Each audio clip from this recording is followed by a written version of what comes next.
안녕하세요. 저는 60대 여자입니다. 요즘 나이 60이면 할머니도 아니라지만 저는 평생을 시골 촌 동네에서 살면서 농사만 지어서 그런지 벌써 허리며 무릎이며 뼈머 아디마디가 성한 곳이 없습니다. 저는 딸만 줄줄이 여섯인 집에 셋째로 태어났어요. 평생을 부모 밑에서 언니들 등살에 동생들 하소연만 들으며 고생하다가 시집 와서도 남편 시댁 챙기며 사느라 정신이 없었습니다. 그래도 제가 딱 한 가지 다짐하며 산 것이 있어요. 바로 제 자식들만은 저처럼 살게 하지 말아야지 였습니다. 내가 아무리 힘들고 고단해도 자식들만은 부족한 거 없이 공부시켜 성공시키고 싶었어요. 저는 제가 아무리 젊어서 고생하고 남편한테 무시받고 살았어도 제 자식들 얼굴만 보면 모든 게 다 괜찮았습니다. 제 자식들이 공부만 잘한 게 아니라 저를 닮아서 둘 다 인물이 참 좋아요. 특히나 저희 딸은 어려서부터 얼마나 예쁜지 동네 사람들이 다들 미스코리아 시키라고 난리였습니다. 그 소리에 솔깃한 제가 우리 딸 진짜 미스코리아 한번 시켜보려고 노력했어요. 그 시골 동네에서 제가 딸 무용학원에 다 보냈다니까요. 여자애들은 무용학원만 다니면 늘씬하니 태가 예뻐진다고 해서요. 그러던 어느 날 딸이 무용학원에 다닌다는 소리를 어디서 듣고 온 남편이 아주 노발대발 난리를 쳤습니다. 장남학원 보낼 돈도 없는데 어린 딸년 무용학원을 등록해준다는 게 말이 돼? 거기다가 괜히 무용한답시고 바람 들어가면 그 뒷감당을 누가 할 거야? 우리 장남이야 집에서 혼자 공부해도 전교 1등 척척해 되는데 무슨 걱정이야. 당신도 동네 사람들 말 들었잖아. 우리 딸내미가 텔레비전에 나오는 애들보다 더 예쁘다는데 부모로서 그 정도는 밀어줘야지. 아이고 이 옆엔 내가 아주 돈이 썩어나네 썩어나. 딸년은 얌전히 데리고 있다가 시집이나 잘 보내면 될 노릇이지. 아주 헛짓거리하고 있네. 두고 봐요. 내가 우리 딸 보란듯이 귀하게 키워서 나랑은 다르게 아주 우아하게 살게 해줄 거니까. 이런 시골 촌구석에서 귀하게 키운다느니 우아하게 산다느니 그런 소리가 가당키나 해? 헛소리 집어치우고 빨리 밥이나 차려. 저는 진심이었습니다. 저는 평생 남편한테 인정도 못 받고 매일 밥상이나 차리면서 살고 있지만 제 딸만은 저와 다르게 살게 하겠다 굳게 다짐했거든요. 남편은 제 말에 혀를 끌끌 차며 말도 안 되는 소리를 한다며 구박했지만 저는 굴하지 않았어요. 딸아이 이름을 지을 때도 그랬습니다. 남편이나 시부모님 큰아들 이름 지을 때는 유명하다는 집 여기저기 다니면서 돈까지 주고 이름을 지어오더니만 딸 태어났을 때는 신경도 안 쓰더라고요. 딸이 태어난 지 2주가 다 되어가는데 말이 없길래 제가 혼자 애를 안고 점집에 가서 제일 예쁜 이름으로 지어서 출생신고까지 제가 했어요. 저는 언제나 딸에게 해줄 수 있는 건 뭐든지 다 해주려고 노력했습니다. 계절만 바뀌면 남편 몰래 혼자 시내에 있는 백화점에 가서 옷이며 구두를 사다가 딸에게 줬어요. 물론 남편에게 걸리면 한 소리 듣기야 했지만 그 정도는 괜찮았습니다. 어차피 매일 듣는 잔소리였으니까요. 제가 그래도 그렇게 노력한 덕분인지 딸내미는 제 생각대로 아주 예쁘게 잘 자랐습니다. 이렇게만 들으면 다들 자기 딸인데 안 예쁘냐고 하시겠지만 제 딸아이는 정말 달랐어요. 딸아이가 다니던 무용학원 원장님 추천으로 지역 내에 미인대회에 나갔는데 당당히 금상을 탔습니다. 그뿐만이 아니에요. 저나 남편이나 평생 시골에서 농사만 짓느라 학교 구경은 국민학교 이후 해본 적이 없는데 자식들은 도대체 누굴 닮았는지 둘 다 공부를 잘했습니다. 아들은 학원도 제대로 한번 안 다녀보고 본인이 희망하던 대로 서울의 의대에 철썩 붙었고 딸도 서울에 있는 4년제 대학에 철썩 붙었어요. 저는 하늘을 날 듯이 기뻤죠. 하지만 기쁨도 잠시 남편이 딸아이를 서울에 있는 대학에 못 가게 했습니다. 계집애가 무슨 서울까지 공부를 하러 대학에 가냐고요. 그때 제가 처음으로 남편에게 얼마나 화를 냈는지 몰라요.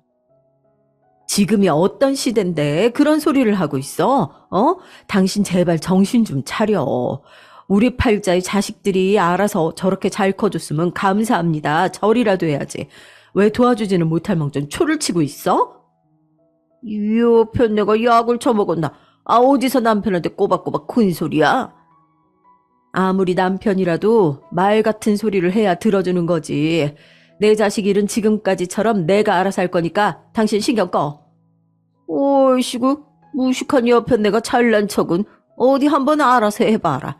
그 대신에 내 돈에 손댈 생각하지 말어. 남편이 그렇게 나올 줄 알았습니다. 항상 할 말 없으면 자기 돈 갖다 쓸 생각하지 말라고 치사하게 굴었거든요. 특히나 딸내미 일에 돈 쓰는 걸 특히 아까워했어요. 그럴 줄 알고 제가 큰아들에게 미리 다 말해뒀어요. 큰아들이 지내는 자취방에 딸아이가 대학에 입학하면 들어가 살기로 했습니다. 그리고 등록금은 제가 혹시 몰라 몇 년 전부터 조금씩 모아둔 돈이 있었고요. 항상 남편이 돈 가지고 치사하게 굴다 보니 저도 저 나름대로 몰래 빼돌렸습니다. 물론 4년 등록금으로 충분하진 않겠지만 딸아이에겐 우선 걱정하지 말라고 했어요.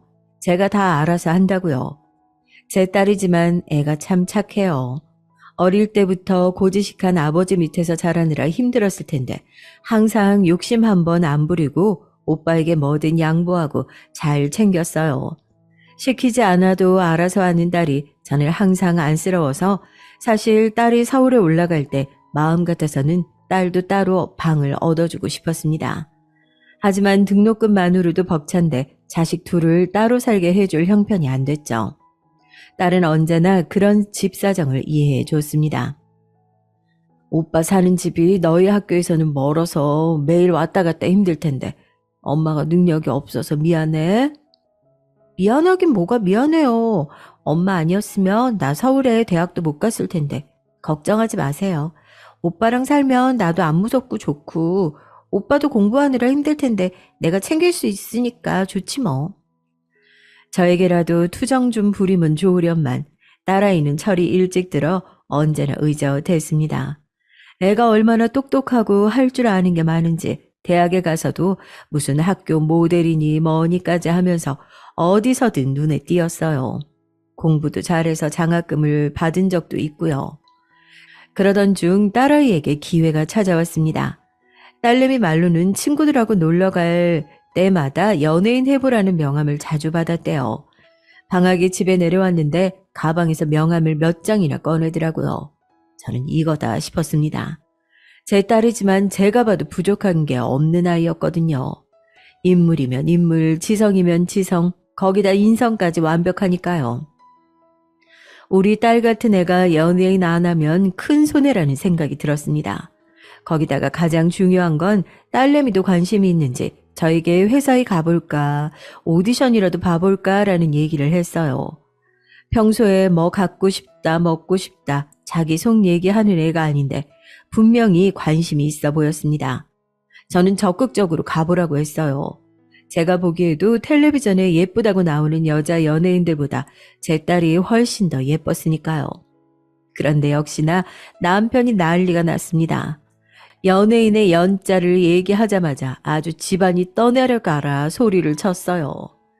내가 이럴 줄 알았어. 엄이라는 사람이 어릴 때부터 딸년한테 무용이니 뭐니 그렇게 바람을 넣고 미민 대회까지 내보내더니만 결국은 사달을 만드는구만.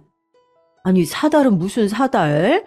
애가 능력이 있어서 여기저기 명함 받는다는데 한 살이라도 어릴 때 기회가 왔을 때 잡으면 좋지. 연예인은 뭐 아무나 해. 서울에 올라가 봐. 저 정도는 애들 널리고 널렸어. 연예인이 뭐니 그딴 짓 할 거면 지금 당장 대학 때려치우고 집으로 내려와. 기집애가 공부는 무슨 공부. 그냥 얌전히 있다가 시집이나 가라. 남편은 답답하기 짝이 없었습니다. 요즘 사람들이 어떻게 사는지 전혀 몰랐어요. 아직도 여자니 남자니 하는 고리장 얘기를 해댔습니다.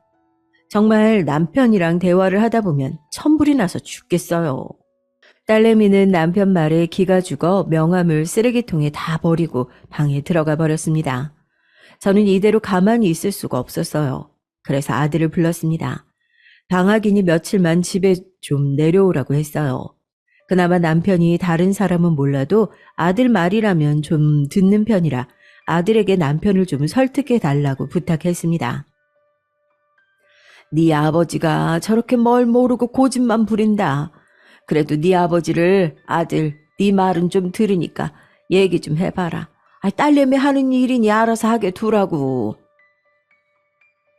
엄마, 아버지 말씀이 다 맞는 건 아니지만 제가 생각하기에도 수학 그냥 얌전히 학교 다니는 게 더 좋을 것 같아요.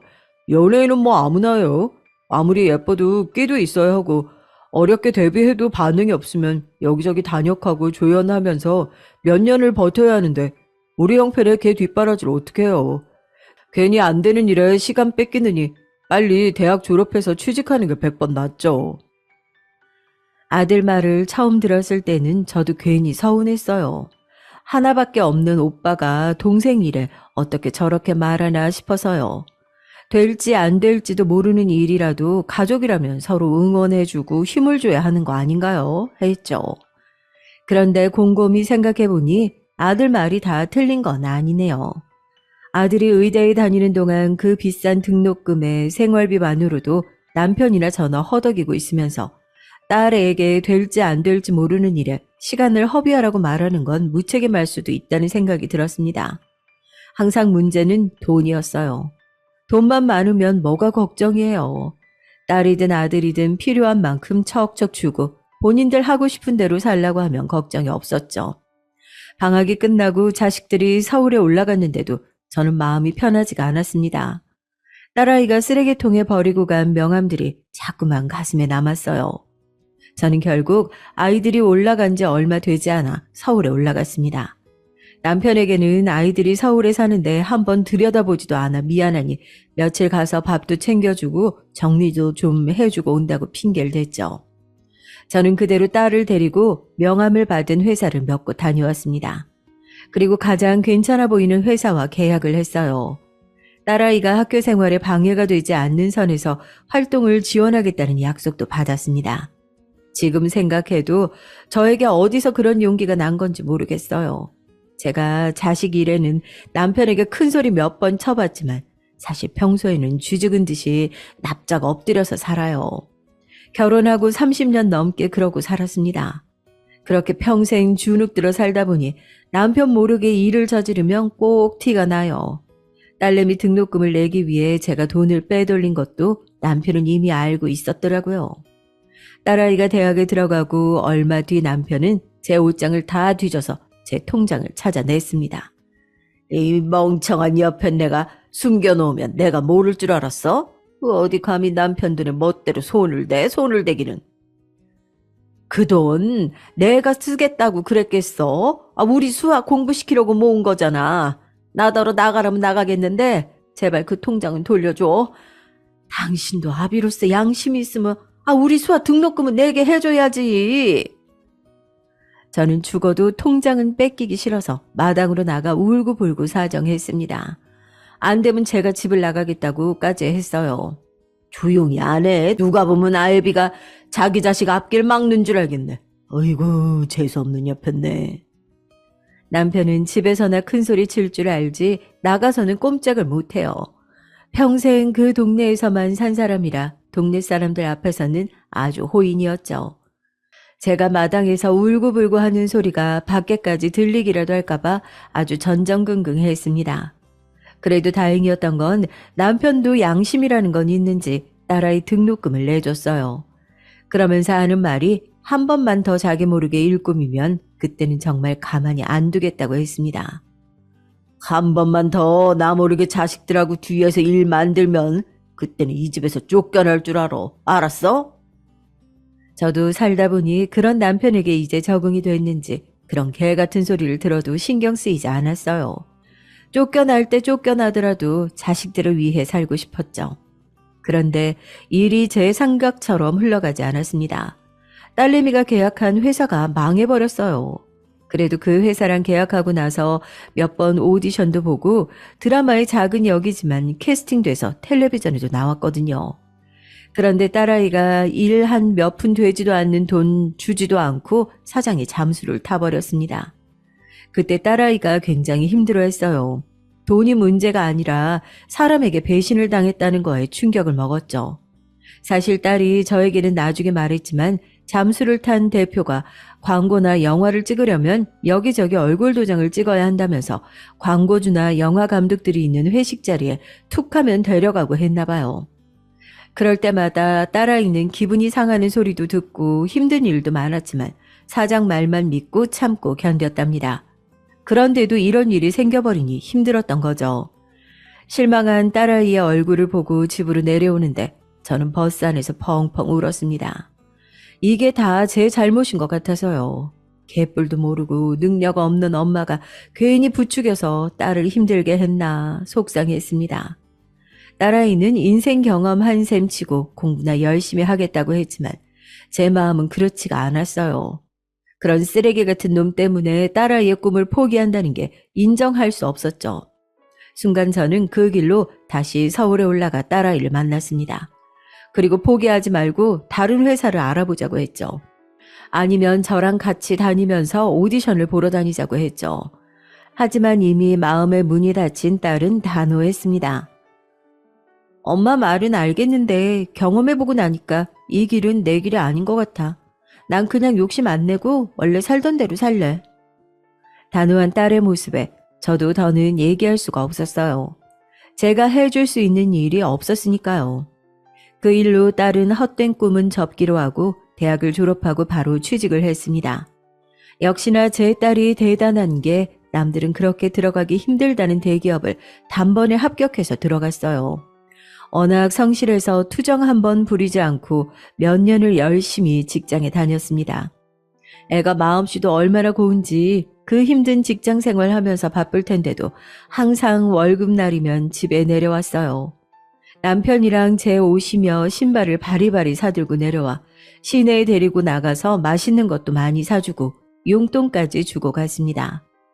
그럴 때마다 느끼는 게 제가 남편 복은 없어도 참 자식 복은 있구나 싶었습니다. 그러던 중 아들이 대학병원 의사가 되면서 딸아이와 함께 살던 전셋집에서 나가게 됐어요. 병원에 기숙사가 있어서 그쪽에서 생활해야 한다고 하더라고요. 저는 당연히 그 집에서 딸아이가 혼자 계속 살면 되겠다 싶었는데 아들이 이상한 소리를 하더군요. 딸아이에게 남자친구가 있으니 이 기회에 빨리 시집을 보내는 게 어떠냐고요. 저는 딸에게 남자친구가 있다는 소리도 처음 들었고 아직 나이도 어린데 무슨 결혼이냐고 했습니다. 그러자 아들이 저더러 그렇게 태평하게 굴면 안 된다네요. 사실 수아 만나는 남자 내가 소개했어요. 우리 학교 선배인데 우리 집에 몇 번 놀러 왔다가 그 선배가 수아 보고 첫눈에 반해서 만나보고 싶다고 하더라고요. 아이, 네 학교 선배면 그 선배도 의사야? 저도 제가 그렇게 속물인 줄은 몰랐는데 아들 학교 선배라는 소리에 저도 모르게 눈이 휘둥그레지더라고요. 그냥 의사 정도가 아니라 완전 대박이야. 그 선배 부모님부터 형제, 친척 다들 의사 집안이야. 거기다가 선배 부모님이 강남에서 큰 치과를 운영하신다더라고.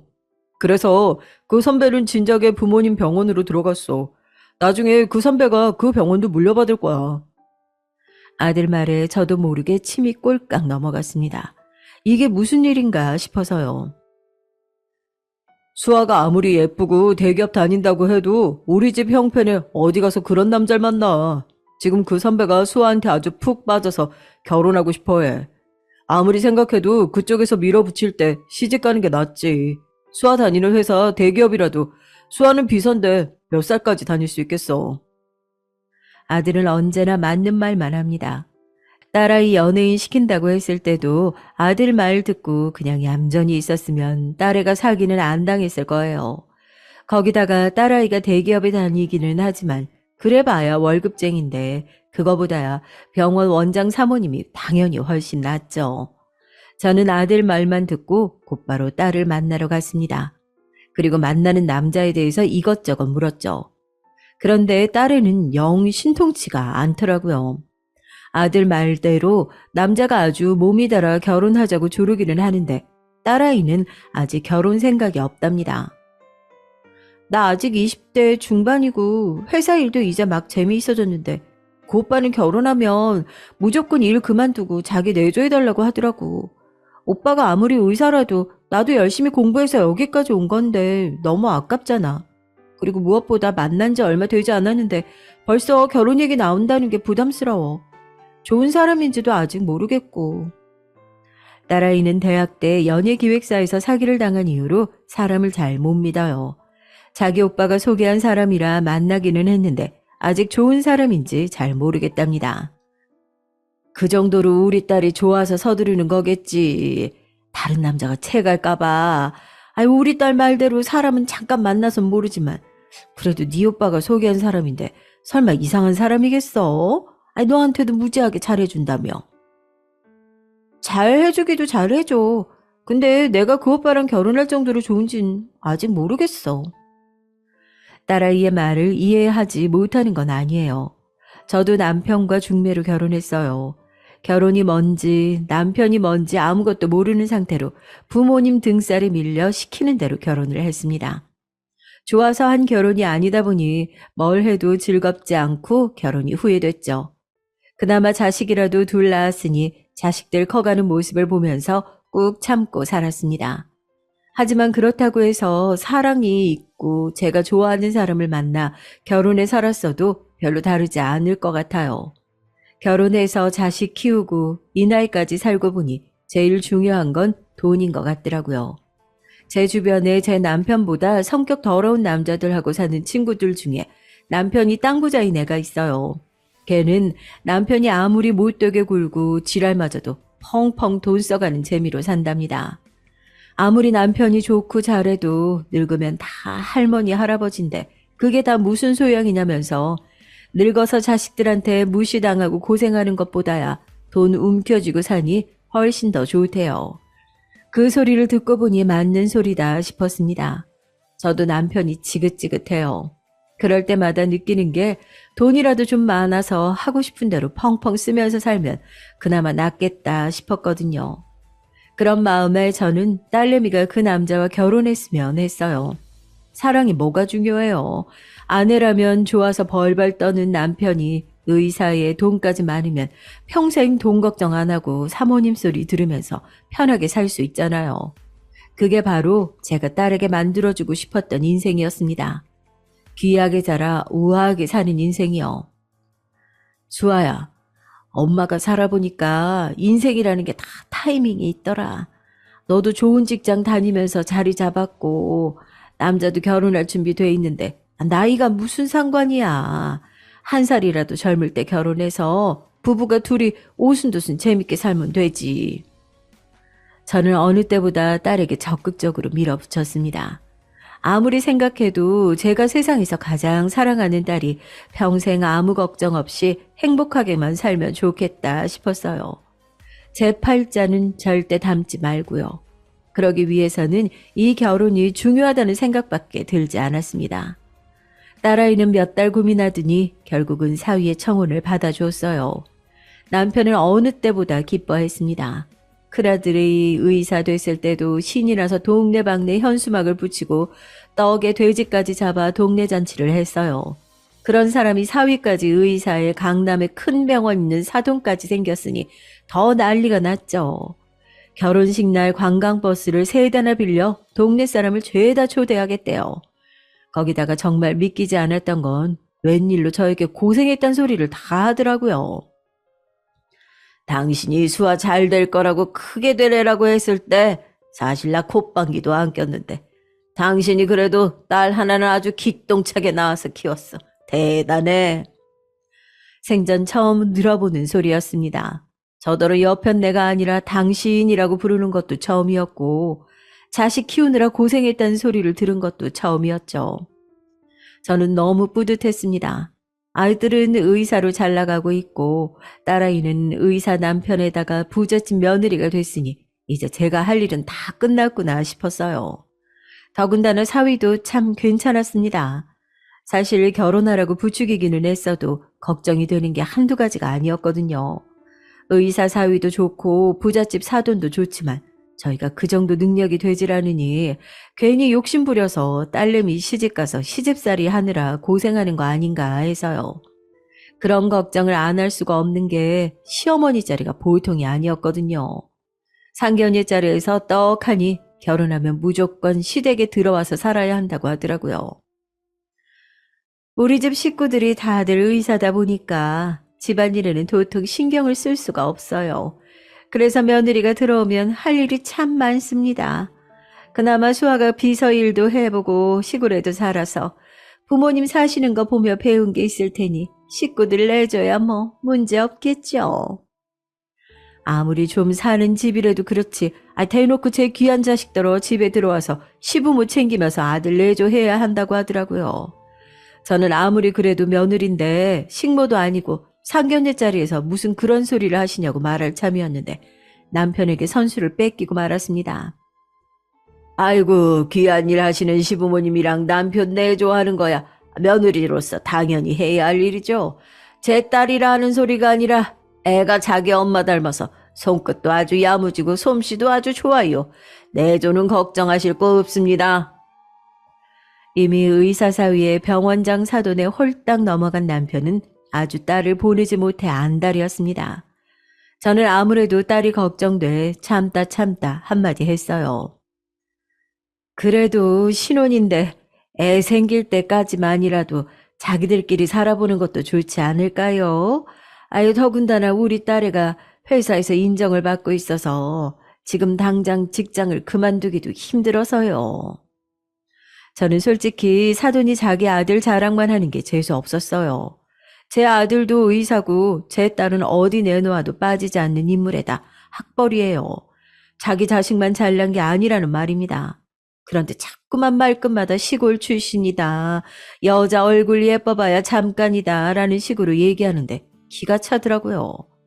거기다가 딸아이가 지금 당장 일을 그만두고 싶지 않다고 했던 말이 떠올라 사돈에게 한 번 더 얘기를 해봤어요.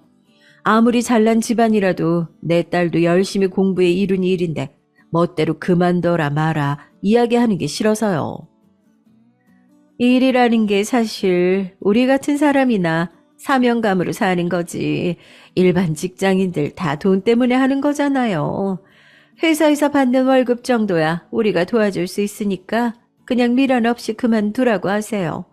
그리고 사돈이 우리 집에 안 와보셔서 걱정되시나 본데 그렇게 걱정되시면 한번 놀러 오세요.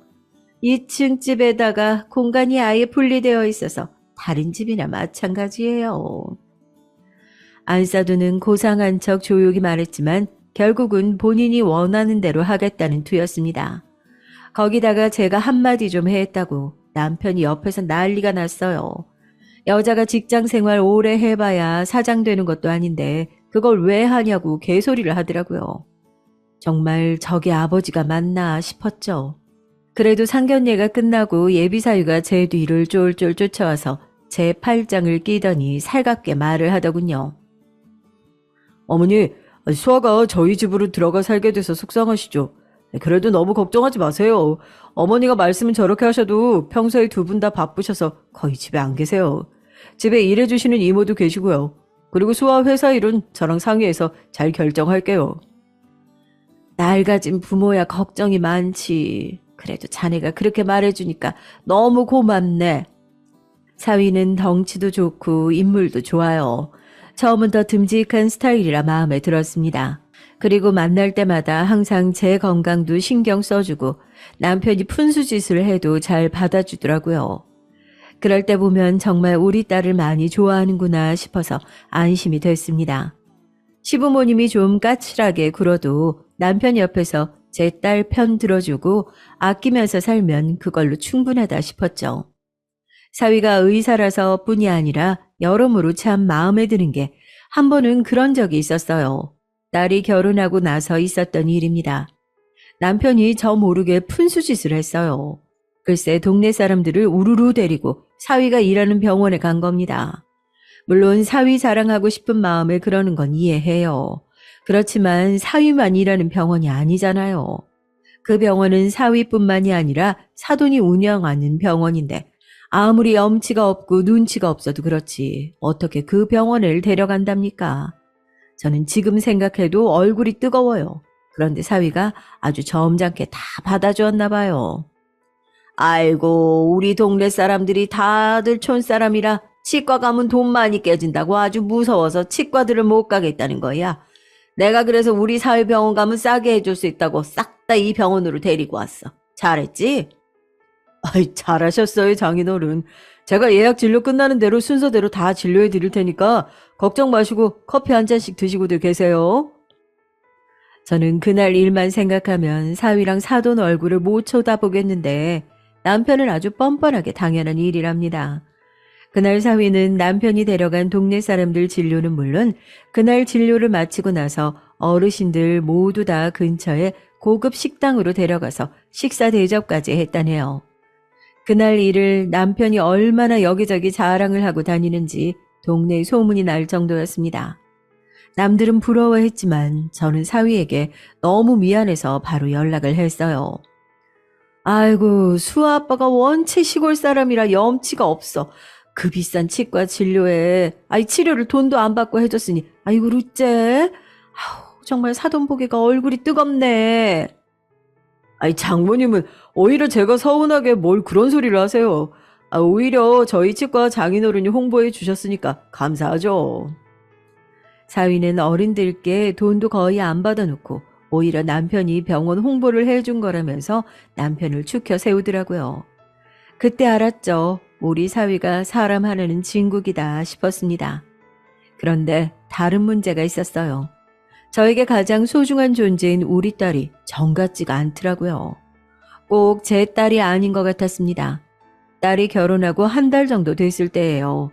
결혼 전에는 하루 건너서 연락이 오던 딸내미가 결혼하고 나서는 영 연락도 없고 집에도 잘 안 내려왔어요. 제가 목소리라도 듣고 싶어서 전화하면 항상 퉁명스럽게 받았습니다. 목소리에 힘도 없고요. 항상 전화를 끊고 나면 걱정이 돼서 잠도 잘 자지 못했습니다. 그러던 중에 제가 서울에 결혼식이 있어서 간 김에 딸네 집 근처에 찾아가 전화를 했어요.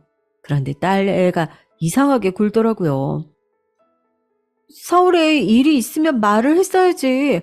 갑자기 집 앞에 왔다고 하면 어떡해요? 그 근처 커피숍에 있으니까 잠깐 기다리세요. 원래 그런 애가 아닌데 자기 할 말만 하고는 전화를 뚝 끊어버리더라고요. 저는 황당해서 한참이나 핸드폰을 바라봤습니다. 한 번도 저에게 큰 소리 내본 적이 없이 투정 한 번 안 부리던 애가 결혼하고 이러니까 당황스럽더군요. 더군다나 결혼하고 처음 보는 엄마인데 반갑지도 않은가 서운하기도 하고요. 딸이 연락도 안 하고 왔다고 소리를 지르는데 제 가슴이 쿵 내려앉는 것만 같았습니다. 그런데 곧 커피숍에 들어온 딸내미는 얼굴이 안 좋아도 너무 안 좋았습니다. 저는 그 순간 서운한 걸 다 잊고 달려가 딸내미 얼굴부터 만졌어요. 너 얼굴이 왜 이래? 아니, 왜 이렇게 살이 빠졌어? 그이가 다이어트 한다고 요즘 밥을 잘 안 먹어요. 옆에서 같이 하다 보니까 나도 살이 좀 빠졌나 봐. 네 남편 다이어트 하는데 네가 뭐하러 같이 밥을 굶어? 안 되겠다. 엄마가 우리 딸 몸보신 시켜줘야지. 뭐 먹고 싶어? 말만 해. 엄마가 지금 당장 사줄게. 됐어요. 나 지금 바로 요리학원 가봐야 돼서 나중에 집으로 갈 테니까 그때 봐요. 얘가 오늘따라 왜 이래? 너 혹시 아기 가진 거 아니니? 얼굴도 푸석하고 영 까칠한 게 꼭 임신한 사람 같아 보인다. 엄마, 내가 결혼한 지 얼마나 됐다고 벌써 임신이에요. 나 애 낳을 생각 없으니까 괜히 그런 소리 하지 말고 그만 가봐요. 나 진짜 바빠. 애를 낳을 생각이 없다니? 이서방하고도 상의한 거야? 너야 젊지만 이서방은 나이가 있어서 가지려면 하루라도 빨리 가져야지. 요즘 젊은 사람들 아이 안 낳고도 잘들 산다고 하지만 그거야 남들 얘기지. 제 딸아이 입에서 그런 소리가 나올 줄은 몰랐습니다. 왜냐면 평소 딸아이는 아기들을 좋아해요. 동네에 지나가는 아기만 봐도 예뻐서 어쩔 줄은 몰라 했고 어릴 때도 자기는 결혼하면 꼭 애는 셋씩 낳을 거라고 농담을 말하기도 했거든요. 그랬던 애가 갑자기 이렇게 까칠해지고 애도 안 낳겠다고 하는 게 아무래도 이상했습니다. 이서방하고도 다 상의해서 결정한 거예요. 그러니까 엄마도 이서방 앞에서 괜한 소리 하지 말고 좀 가만히 계세요. 딸내미는 미간까지 구기면서 짜증을 내더니만 안싸돈이 등록해준 요리학원에 늦었다며 불이 나게 가버렸습니다. 그러면서 하는 말이 또 한 번 제 가슴을 후벼 팠어요. 다음부터는 꼭 미리 연락 주고 올라오세요. 제가 할 일 없이 집에만 있는 사람이 아닌데 나오란다고 바로 나올 수 없어요. 순간 저는 딸 말에 말문이 턱 하고 막히고 말았습니다. 정말 할 말이 없었어요. 저는 버스를 타고 집에 내려오는데 5만 가지 생각이 들었습니다. 제 딸이 아무리 힘들어도 엄마인 저에게 저런 소리를 할 애가 아니에요. 저번에 남편이 동네 사람들을 데리고 사회병원에 간 일로 안 싸던 애게 혼났나? 그래서 애가 친정애의 마음이 상했나 싶기도 하고, 아니면 부잣집에 시집 가고 보니 가난한 친정이 별 볼 일 없이 느껴지나 싶기도 했습니다. 저는 집에 돌아와서도 몇 날 며칠을 끙끙 앓았어요. 커피숍에서 멍한 눈으로 저를 바라보고 있던 딸아이의 눈동자가 자꾸만 눈앞에 아른거려서 아무것도 손에 잡히질 않았습니다. 그리고 지난 일들이 자꾸만 떠오르면서 내가 뭔가 딸아이의 마음을 상하게 했나, 힘들게 한 거는 아닌가 싶어 지난 일을 계속해서 곱씹었죠. 혹시나 딸아이 건강에 문제가 생긴 건 아닌가 걱정돼서 동네의 유명한 한의원을 찾아 좋은 한약재만 넣어 보약을 지었습니다. 제가 워낙 성격이 급해서 딸애가 걱정되는 마음에 일단 한의원에 가서 약을 짓기는 했는데 내가 또 괜한 짓을 하는 건 아닌가 싶어 마음이 쓰이더군요. 저는 고민하다가 한약을 우선 택배로 보냈어요. 그리고 딸아이에게 문자를 보냈습니다. 오랜만에 봤는데 이제 막 결혼한 딸내미 얼굴이 영 안 좋으니 엄마 마음이 안 좋네. 혹시나 시집살이 하는 건 아닌가 걱정도 되고, 사람은 무조건 잘 먹고 건강해야 기운이 나는 거야. 엄마가 기력에 좋은 한약 보내니까 이서방이랑 같이 챙겨 먹어. 문자 메시지를 보낸 지 하루가 꼬박 지났는데도 딸아이에게는 답장이 없었습니다. 얘가 이럴 애가 아닌데 도대체 무슨 일인가 싶어 그날 저녁 바로 전화를 걸었어요. 그런데 딸아이는 전화를 받지 않았습니다. 저는 걱정이 되는데도 방법이 없으니 혼자 괜히 발만 굴렀습니다. 그렇다고 별일도 아닌데 괜히 또 서울에 찾아갈 수도 없고요. 저는 며칠 동안 고민하다가 사위에게 전화를 걸었어요. 아무래도 이런 적이 없던 애라 급한 마음에 참을 수가 없었습니다. 아유, 자네 바쁜데 내가 괜히 전화해서 귀찮게 하네. 다름 아니라 수아가 며칠째 연락이 안 돼서 걱정이 돼서 말이야. 혹시 무슨 일 있나? 아유, 어머니 그러셨어요? 수아 요즘 컨디션이 안 좋아서 며칠 여행 다녀온다고 친구들하고 강원도 놀러 갔어요. 아마 주말 지나면 올 거예요. 너무 신나서 어머님 전화도 안 받고 노나 봐요. 제가 통화되는 대로 어머님께 연락하라고 할 테니까 걱정하지 마세요.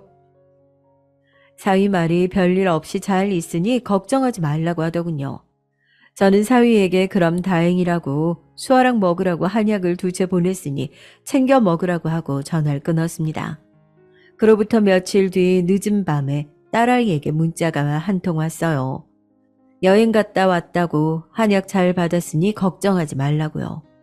저는 딸아이의 목소리를 듣고 싶었지만 시간이 너무 늦었길래 그만두었습니다.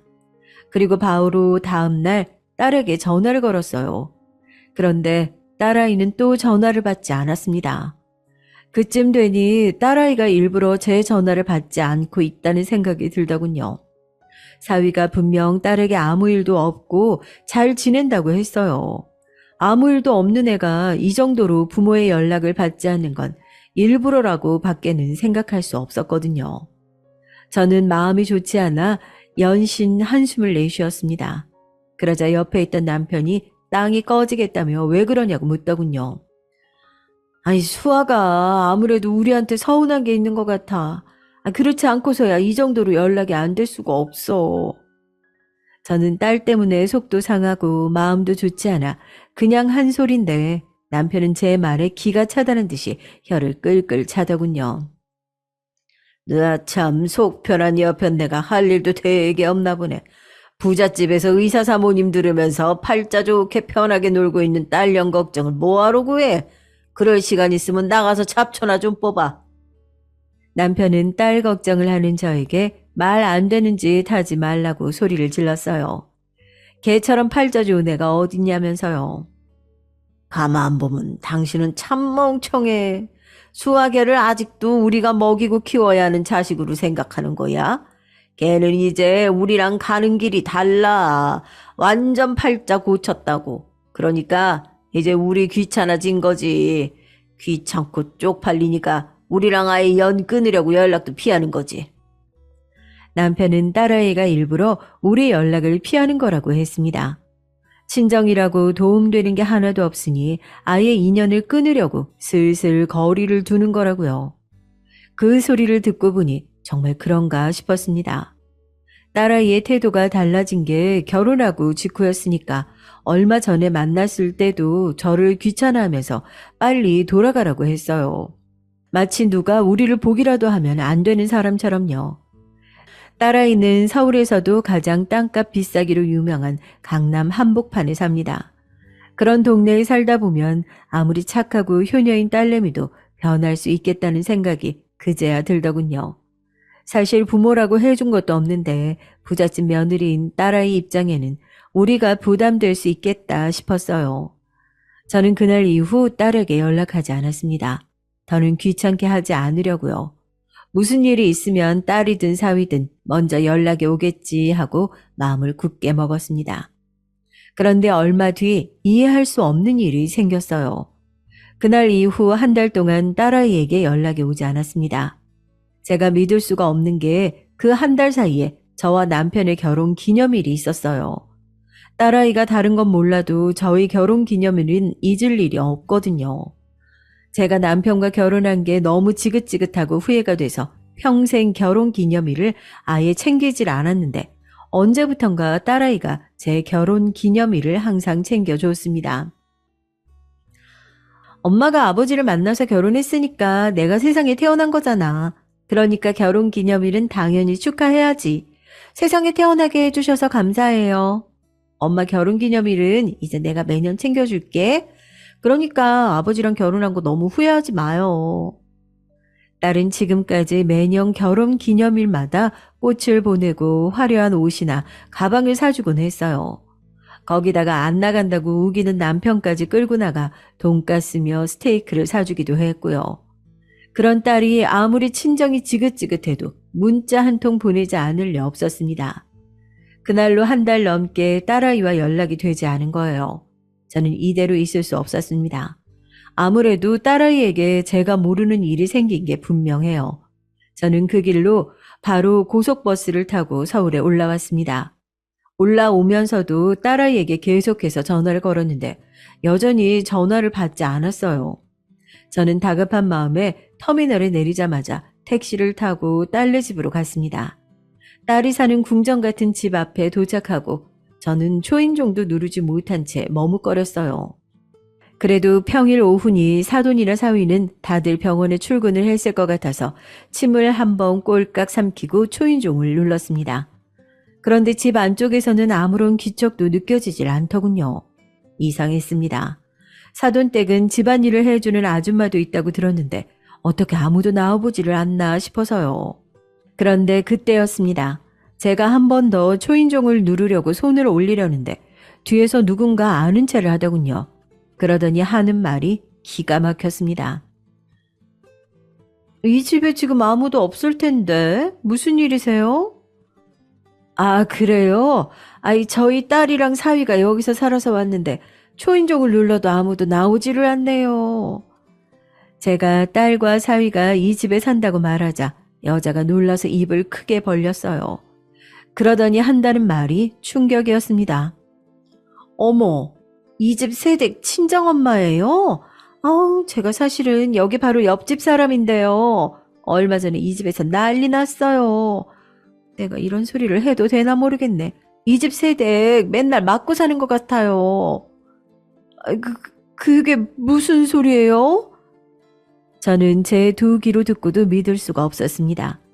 옆집 여자 말이 얼마 전에 이 집 앞에 구급차가 한 대 왔었대요. 이 집 사는 사람들이 다들 의사에다가 집주인이 강남의 유명 치과 원장이라는 걸 이 동네 사람들은 다들 아는데 무슨 일인가 싶었던 거죠. 그런데 소문에 구급차에 실려간 건 다름 아닌 이 집 새댁이었답니다. 거기다가 이 집에서 일하던 가정부가 구급차에 실려간 새댁이 남편에게 맞아 실려갔다고 동네에 소문을 내서 하루아침에 잘렸대요. 그래서 지금 이 집에는 아무도 없답니다. 다들 출근하고 새댁은 병원에 있어서요. 저는 너무 놀라서 순간 머리가 핑 돌았습니다. 저는 그 자리에 주저앉아 버렸어요.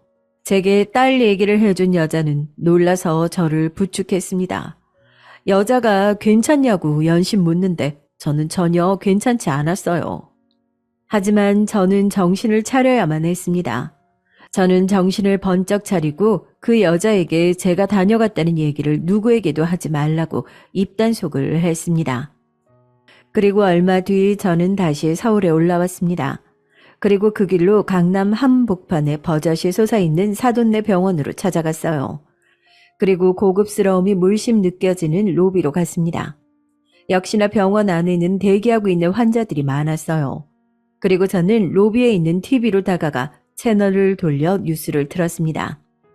제가 채널을 틀자마자 바로 뉴스에서 사돈네 병원이 버젓이 나왔어요. 화면에 이름이나 건물이 모자이크 처리되긴 했지만 누가 봐도 사돈네 병원이었습니다. 텔레비전 속 기자는 최근 강남의 모 치과에서 의사들이 환자가 가입한 보험 상품의 통원 한도 금액에 맞춰 치료에 필요하지도 않은 도수 치료나 수액을 불법으로 과잉 비급여 치료를 처방한다는 제보를 받았다고 얘기했어요. 이 문제로 보험 회사들이 혼합 진료를 단속하게 나섰고 현재 불법 처방이 확인된 강남의 모 치과를 고소하기로 했다는 뉴스였습니다. 그때 로비에 있던 환자들은 다들 웅성거리기 시작했어요. 모자이크 처리가 되긴 했어도 누가 봐도 사돈네 병원이었거든요. 그때였습니다. 때마침 뉴스에서 말한 대로 수사를 하기 위해 양복을 입은 사람들이 우르르 들어왔어요. 그러자 환자들은 동요하기 시작했고 하나 둘 진료를 취소하고 욕을 하며 병원을 나가기 시작했습니다. 그때 원장실에 있던 사돈과 사위가 진료실에서 나왔어요. 그러고는 간호사들과 조사를 나온 사람들에게 이게 무슨 일이냐고 소리쳤죠. 그 순간 제가 앞으로 나섰습니다. 이거 다 내가 방송국에다 제보했어. 장모님, 여긴 무슨 일로 오셨어요? 그리고 제보라니요. 사위도 사돈들도 제 얼굴을 보고는 놀랐습니다. 그러고는 곧장 제게 달려와 무슨 소리냐고 따지더군요. 그때였습니다. 큰아들과 남편도 그제야 주차를 하고 올라왔어요. 복수는 바로 지금부터였습니다. 남편은 다짜고짜 사위에게 달려들어 얼굴에 주먹을 날렸어요. 얼마나 세게 쳤는지 퍽 소리가 났습니다. 이 자식이 의사라고 좀 봐줬더니만 감히 내 딸한테 손을 대? 내가 너 다시는 의사 가운 못 입게 해줄 테니까 각오해. 장인어른 왜 이러세요? 그만 좀 하세요. 그만? 너 지금 그만이란 소리가 나와? 너 내 동생한테 어떻게 그럴 수가 있어? 내가 너 가만히 둘 것 같아? 지금 당장 내 동생 앞에 가서 무릎 꿇고 빌어. 아니 지금 이게 무슨 짓들이에요? 내 아들한테서 그 더러운 손 안 치워요? 뭐? 더러운 손? 웃기고 있네. 네 아들놈이야말로 마누라한테 손대는 더러운 놈이지. 저는 그 길로 달려가 안사돈의 머리끄덩이를 잡고 흔들었습니다. 이미 병원에 있던 환자들은 모두 다 나갔고 간호사들과 조사관들이 저희를 뜯어 말렸지만 소용없었어요. 이게 다 어떻게 된 일이냐고요? 저는 그날 옆집 아줌마에게 충격적인 얘기를 듣자마자 큰아들을 찾아갔습니다.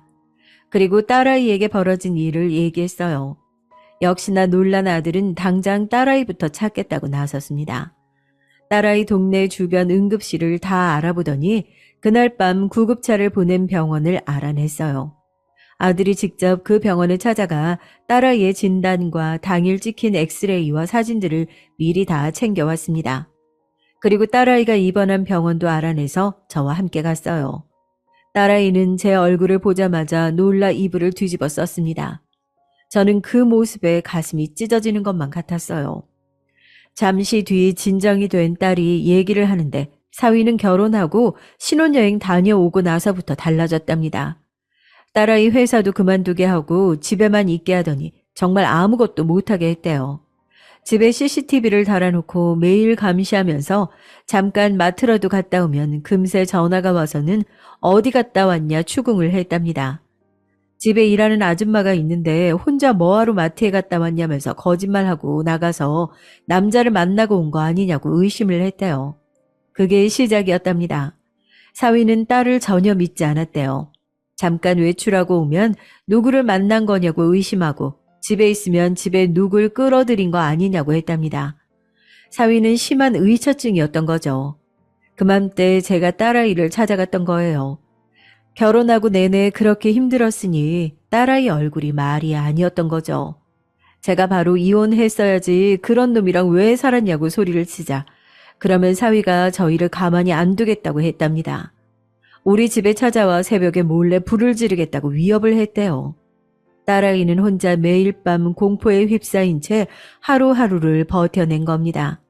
그러던 중 제가 보낸 한약이 도착했는데 그날 밤 싸움이 벌어졌대요. 니네 엄마가 내가 의사인데 한약을 보내는 게 말이 되냐?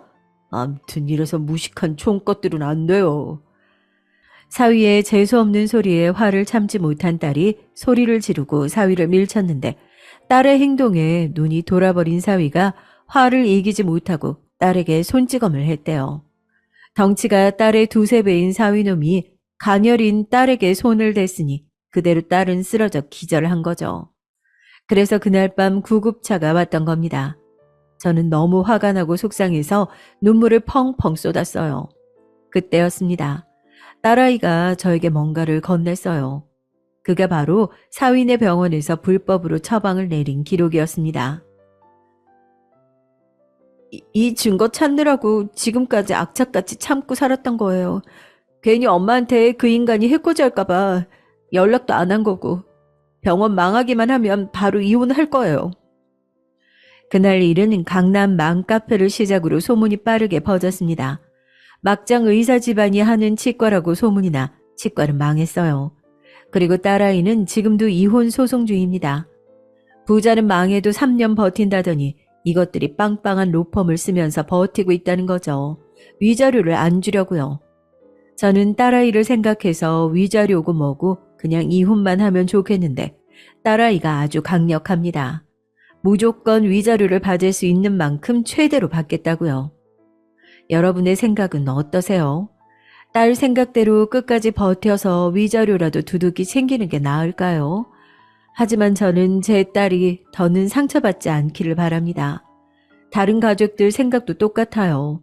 남편도 자기가 부자 사돈이라고 좋아만 한 게 부끄러운지 돈이고 뭐고 무조건 이혼하라고 성하고 아들도 자기가 소개한 놈이 저딴 쓰레기였다는 사실에 미안해서 어떻게든 이혼하게 하려고 여기저기 변호사를 알아보며 노력하고 있습니다.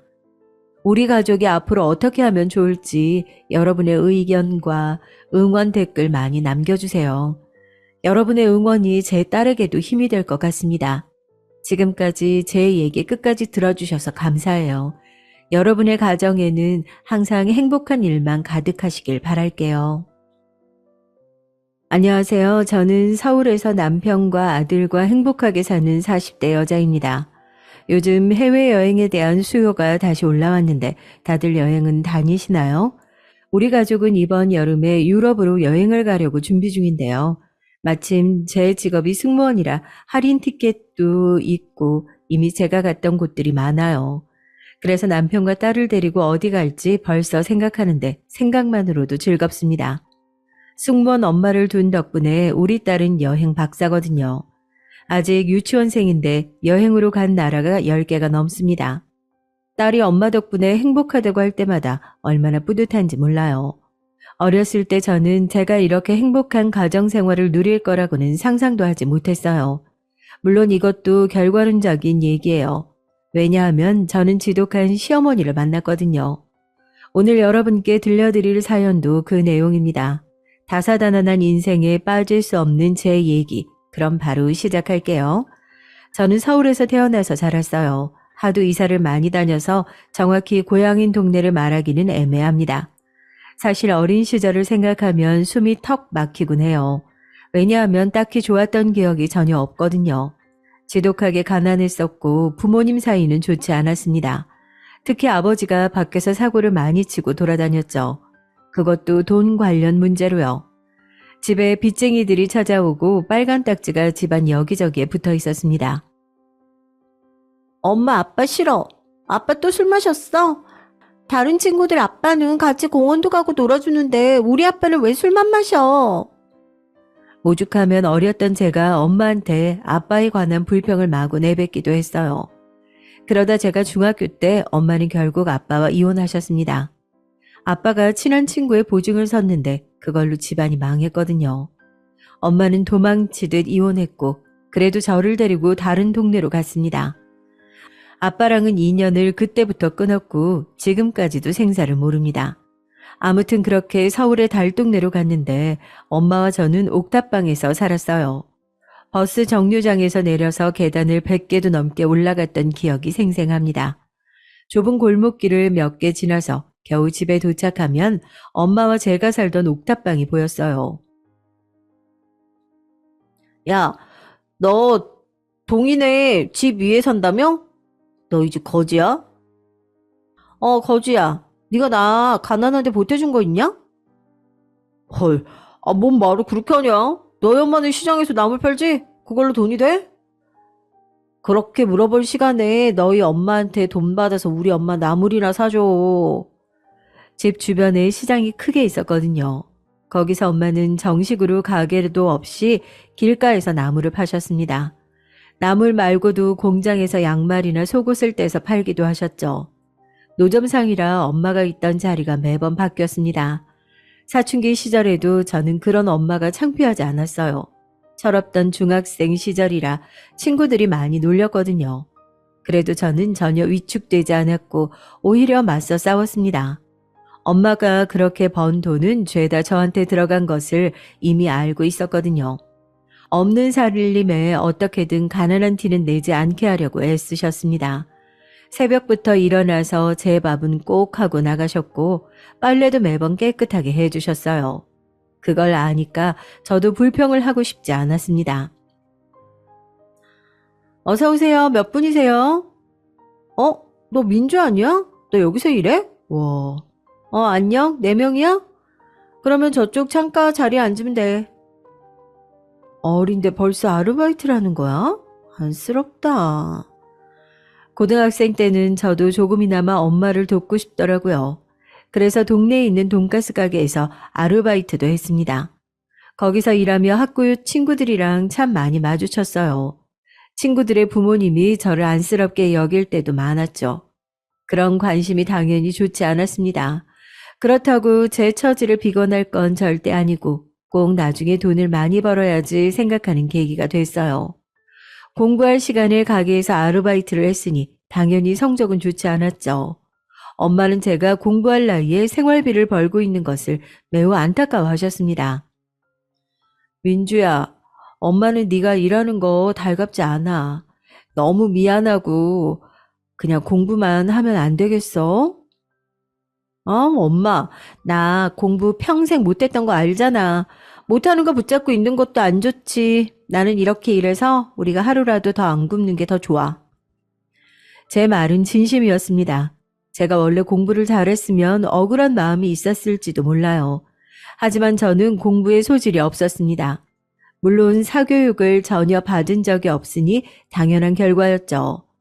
그렇게 고등학교를 졸업하고 대학은 원래 아예 가지 않으려고 했어요. 그런데 엄마가 그래도 대학을 가길 원하셨죠. 그래서 집 앞에 있는 전문대학에 들어가게 됐습니다. 대학에 가서도 남들 놀 때 전 놀 수가 없었어요. 당장 등록금이나 생활비가 턱없이 부족했거든요. 그래서 대학생 때도 안 해본 아르바이트가 없었습니다. 2년제 대학을 4년을 다니게 됐죠. 중간에 1년은 공장에 가서 아예 숙식하며 돈을 벌었어요. 진짜 제가 지금 생각해도 돈 버는 기계였던 것 같습니다. 그래도 저는 다른 선택지가 없었어요. 그렇게 필사적으로 돈을 벌고 있는 저한테 어느 날 동기가 말했습니다. 승무원들은 돈을 그렇게 벌잖아. 또 승무원 되면 시집도 잘 가. 민주 넌 관심 없어? 키도 크고 예뻐서 너 준비하면 바로 될 것 같은데. 승무원? 생각해 본 적이 없는데. 곧 채용한다는데 한번 서류라도 써봐. 승무원 돈 잘 벌어. 저는 진짜 다른 이유 없이 돈을 잘 번다는 소식에 바로 그날 원서를 제출했어요. 사실 그 전까지 해외는 무슨 국내 여행도 가본 적이 없었거든요. 살기 바쁜데 무슨 여행을 가겠어요. 엄마와 저는 돈이 생기면 빚을 갚기 바빴습니다. 아무튼 그래서 원서를 제출하고 면접을 봤는데 운이 아주 좋게 한 번에 첫 지원에 합격하게 됐어요. 어머, 우리 딸, 그럼 이제 승무원이야? 엄마 너무 기쁘다. 이게 무슨 일이야? 해준 것도 없는데. 너무 고맙고 미안해. 내가 돈 많이 벌어서 엄마 호강시켜줄게. 조금만 기다려. 실제로 승무원이 된 저는 생각보다 많은 월급에 놀랐어요. 또 회사 복지가 좋아서 엄마를 데리고 해외여행도 갈 수 있었죠. 워낙 가게에서 많이 일해서 일이 힘들지도 않았습니다. 오히려 눈을 뜨면 다른 나라에 있는 것이 진짜 즐거웠어요. 서비스직이 천직이라 직업 만족도도 높았고요. 승무원 동기들은 다들 연애하느라 바빴는데 저는 엄마를 데리고 여행하는 재미에 푹 빠졌었습니다. 그러던 어느 날 친한 동기의 결혼식이 있어서 가게 됐어요. 뒤풀이까지 참석하고 저는 다시 일을 하고 있었는데 결혼한 동기가 저한테 신랑 측 하객 중 한 명이 저를 소개해달라고 했다고 하더라고요. 아, 나는 연애에 관심 없는 거 알잖아. 소개 안 받아. 미안해. 아니, 민주야. 나도 웬만한 남자면 너한테 소개 안 해. 이 사람 잘 살아서 그래. 유명한 부자야. 지금 중소기업 다니는데 거기 회장이 자기 아빠라고. 나중에 그 회사 물려받을걸? 너한테 홀딱 반했던데 일단 나가기라도 해봐. 내가 아까워서 그래. 동기는 계속 흔치 않은 기회라며 저에게 얼굴이라도 보고 오라고 하더라고요. 그래서 그냥 가볍게 나가게 됐습니다. 사실 외모가 제 마음에 들지 않았어요. 그렇게 훤칠하지도 않았고 성격도 제 앞에서 너무 떠는 게 보여서 오히려 민망했습니다. 그런데 제가 초반부터 우리 집안 사정에 대해 말을 했거든요. 어머니는 지금 집에 계세요. 예전에는 시장에서 나무를 파셨고요. 아버지가 어렸을 때부터 사기도 당하고 보증도 잘못 써서 집에 문제가 많거든요. 아, 힘드셨겠어요. 제가 감히 이해한다고는 못하겠지만 열심히 사신 건 존경합니다. 어머님도요. 감사합니다. 저도 모르게 마음속에 내재되어 있는 방어 기제가 발동됐는데 남편은 그런 저를 오히려 존경한다고 하더라고요. 그러면서 사귀기 시작하자 남편은 우리 집에 많이 찾아왔습니다. 장모님, 저 왔어요. 오늘은 한우를 사왔는데 드셔보세요. 아이고, 뭐 이런 걸 다 챙겨왔어. 고마워. 제가 일하느라 한국에 없는 날이 많았는데 그럴 때마다 우리 엄마를 챙겨주곤 했습니다. 엄마를 책임지는 것은 제 인생에서 당연한 것이었거든요. 제가 결혼은 당연하고 연애도 하지 않았던 이유가 엄마 때문이었는데 남편은 나서서 우리 엄마를 챙겨주었습니다. 그 모습을 보고 철옹성 같은 제 마음도 녹아내렸어요. 그렇게 약 4년을 연애했는데 주변에서는 너희는 언제 결혼하냐고 묻더라고요. 특히 우리를 연결해준 동기가 많이 재촉했습니다. 이런 남자 없으니까 꽉 잡으라고 했죠. 그러나 저는 현실적인 걱정이 앞섰습니다. 남편은 잘 사는 집의 아들이었고 저는 못 사는 집이었으니까요. 일하며 들은 바로는 결혼할 때 개인보다 중요한 게 집안이더라고요. 개인 차이가 나도 너무 나니까 현실적으로 걱정이 됐죠. 민주야, 내가 아버지한테 일하면서 살짝 말했어. 그런데 완전 환영하신대. 너무 걱정하지 말고 일단 인사라도 드리는 거 어때? 남편은 자기 아버지와 함께 회사 일을 하니까 말을 먼저 꺼냈다고 하더라고요. 제가 재산 차이 때문에 결혼할 마음이 전혀 없다는 것을 너무나도 알고 있었죠. 저는 결국 남편의 설득에 시댁으로 가서 인사를 하게 됐습니다.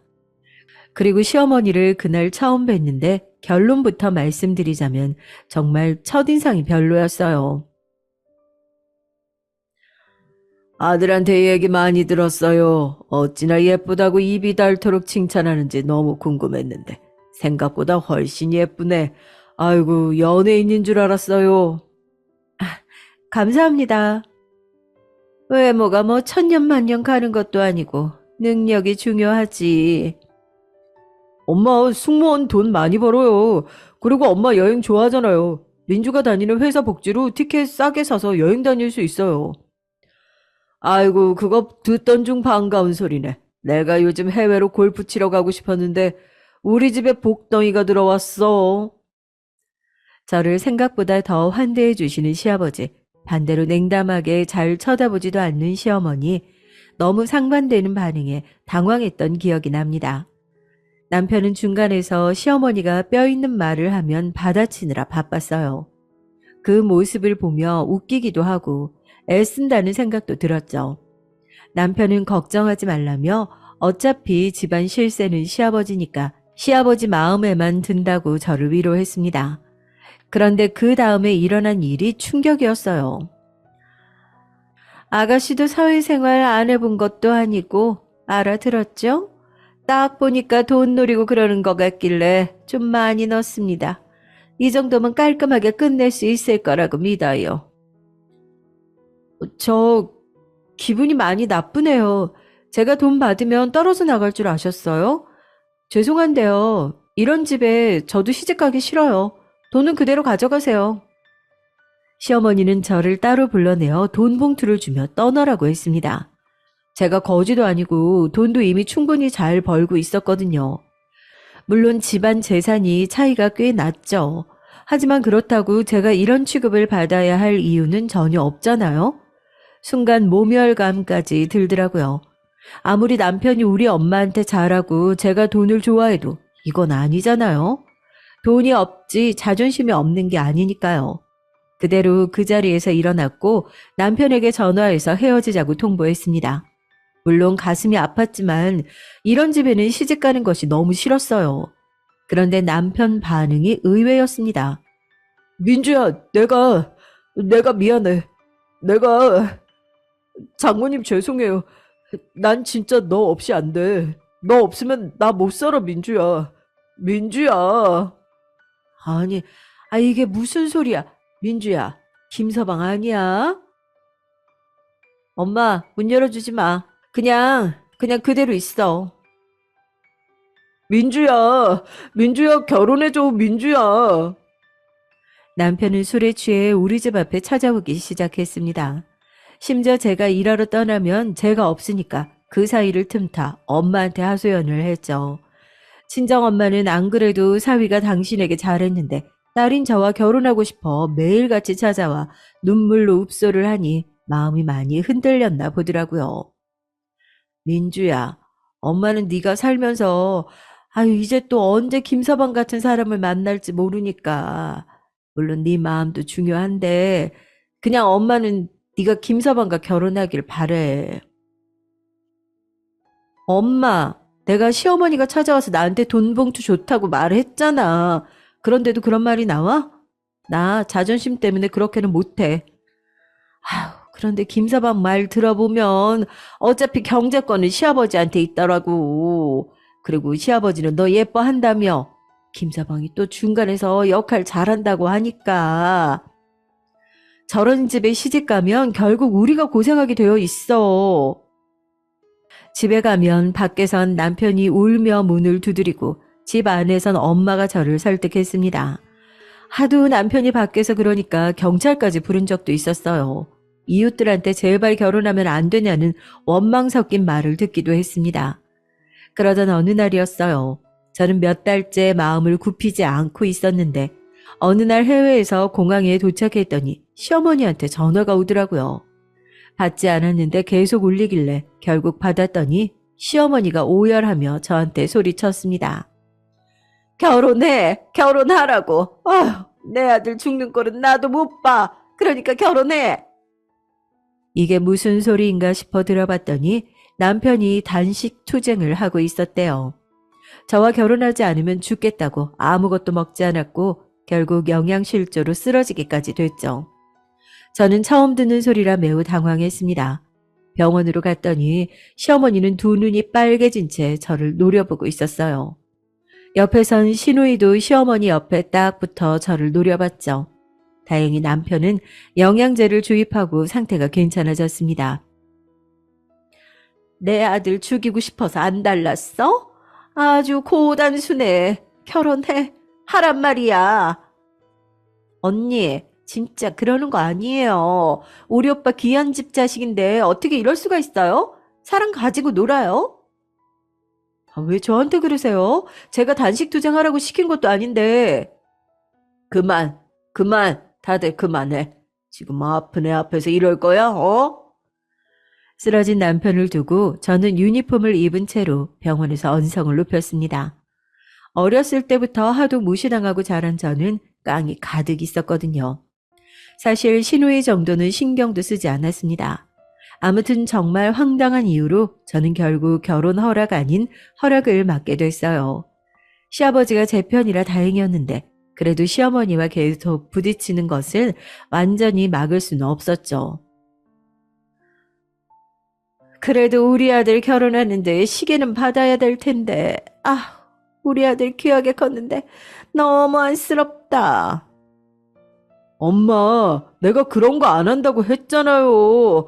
오히려 싫다고요. 제발 그만하세요. 너를 위한 소리잖아. 안 그래도 속상한데 왜 그러니? 어? 여자 하나 잘못 만나서 이게 뭐야? 엄마한테 그게 할 소리야? 너야말로 엄마한테 왜 이러니? 이미 결혼하기로 얘기 끝났잖아요.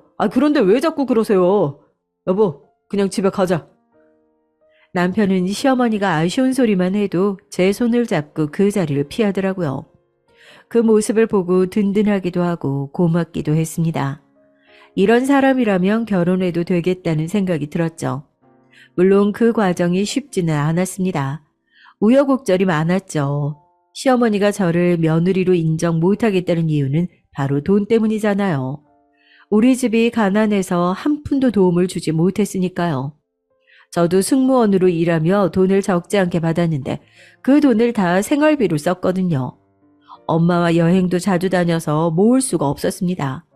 후회는 전혀 없었어요. 무슨 소리를 하는 거야? 신혼은 당연히 우리 집에서 시작해야지. 당연한 게 어디 있어요? 어머니, 저는 출근이 일정하지 않아서 같이 살면 어머님이 더 불편하세요. 그건 그때 가서 생각하면 되는 거고, 네 남편도 시아버지랑 같이 출근하는데 당연히 같이 살아야지. 나라고 뭐 너랑 같이 살고 싶어서 그러니? 같이 살기 싫으시면 그렇게 하시면 되잖아요. 안 그래도 어머님이 저 마음에 안 들어하는 거 아는데 왜 굳이 합가로 고집하세요? 뭐? 너 말 다 했어? 이게 진짜 아유 뒷골이야. 엄마 괜찮아? 언니 진짜 이게 무슨 짓이에요? 언니 이혼 가정이라고 가정교육도 못 받았어요? 뭐라고요? 아가씨도 지금 무슨 말씀을 그렇게 하세요? 그렇게 이혼 가정이라고 편견 가득하게 말하는 거 보기 안 좋아요. 쉽게 말하지 마세요. 결혼식을 하기 전부터 저는 시댁에서 한바탕 했습니다. 성격이 제가 절대 좋은 편은 아니에요. 그런데 살아온 환경을 돌아보면 당연히 그럴 수밖에 없었어요. 어릴 때부터 악으로 깡으로 살아왔거든요. 물론 일할 때는 서비스직이니까 착하게 말했지만 시어머니처럼 악독하게 굴면 저도 자동으로 말이 예쁘게 나가지 않더라고요. 저 사건으로 또 파혼이니 뭐니 두 집안의 감정 싸움을 하기로 했습니다. 하지만 결국 시아버지의 중재로 일단락됐어요. 강남에서 약간 떨어진 곳에 아파트를 얻어주셨죠. 만약 시아버지도 시어머니처럼 반대하거나 저한테 시집살이를 시키셨으면 저는 결혼하지 않았을 거예요. 나중에 들어보니 시아버지는 제가 어렸을 때부터 고생하며 안 해본 일이 없다는 점이 마음에 드셨대요. 내가 말이다. 진짜 아무것도 없이 상경에서 바닥부터 올라왔어. 근데 우리 며느리를 보면 그 시절에 내가 생각이 나. 눈빛이 살아있어. 나는 그런 야망 넘치는 게 좋다. 시아버지는 제가 고깃집부터 슈퍼, 공장, 옷가게 등을 전전하며 일했던 것을 좋아하셨습니다. 그런 근성이 마음에 든다고 하셨죠. 요즘 젊은이 같지 않다고 하셨어요. 덕분에 결혼하며 시아버지가 완전한 제 편이라 든든했답니다. 결혼하고 나서는 딱 명절과 생신 때만 찾아가 뵀어요. 사실 시어머니가 시집살이를 시키려고 시동을 거는 것을 봤거든요. 그런데 제가 직업이 승무원이라 시어머니의 제안을 계속 거절하게 됐어요. 물론 사무직으로 일했어도 거절은 했을 텐데 아무래도 조금 더 쉬웠죠. 명절에 미리 와서 요리하는 것 좀 돕고 그래라. 또 내가 이 말 했다고 네 남편한테 쪼르르 이러지 말고, 어? 저 진짜 어머니 돕고 싶은데요. 일이 바빠서 어쩔 수가 없어요. 아시잖아요. 저 그날 프랑스 가요. 뭐만 하면 해외 간다고 하고, 아휴, 진짜 가는 건 맞아? 너는 승무원 아니었으면 어쩔 뻔했니? 그건 모르죠. 진짜 일하느라 못 가는 건데요. 이런 식으로 일 핑계를 대며 이리저리 빠져나가기도 했습니다. 시댁에서 일하는 이모님이 제가 알기로 두 분이나 계셨어요. 그런데 그 이모님들이 집안일을 다 해준다고 알고 있는데 시어머니는 제 얼굴을 보면 그렇게 설거지를 하길 원하시더라고요. 남편과 시아버지가 중간에서 말려주지 않았다면 저는 그 많은 식구의 설거지를 혼자 했겠죠.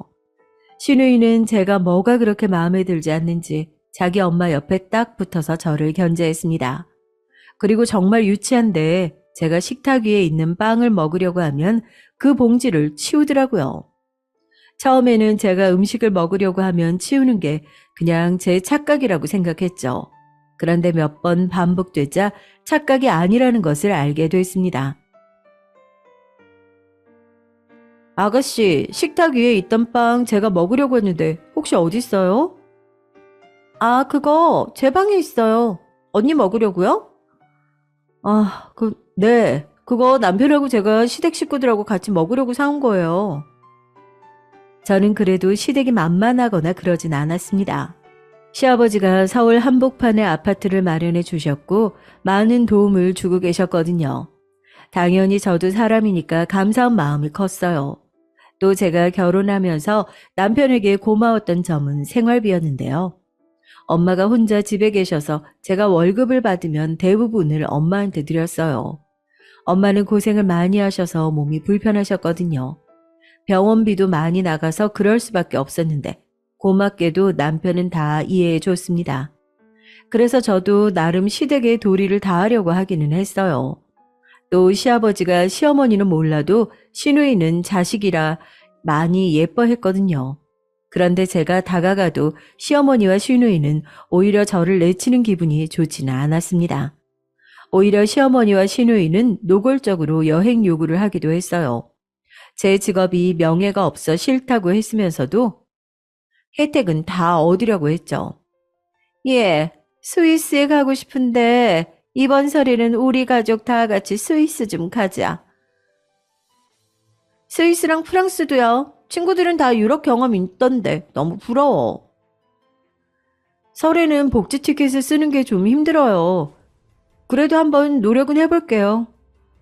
복지로 가는 게 힘들면 며느리가 시댁 식구들을 위해 결제하는 것도 참 좋은 건데. 돈이 한두 푼도 아니고 어떻게 제가 다 내죠?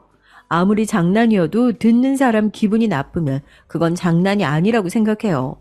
그리고 제가 일이 바빠 시댁 행사에 참여하지 못했을 때 눈치를 그렇게 주고 오히려 제 직업의 복지를 이용하려고 하니 달갑지 않았습니다. 그러다 사건이 하나 터지게 됐어요. 어느 날 제가 퇴근하고 공항에 도착했는데 남편이 데리러 왔거든요. 그런데 표정이 매우 좋지 않았습니다. 여보, 무슨 일 있어? 왜 이렇게 표정이 안 좋아? 걱정된다. 아버지한테 연락이 왔어. 할머니 건강이 매우 안 좋으시대. 그래서 요양원에 모시려고 했는데 마음이 불편하다고 하셨대. 아마 본가로 할머니를 모시고 올 건가 봐. 엄마가 우는 소리를 하시네. 남편의 말을 듣고 저도 깜짝 놀랐습니다.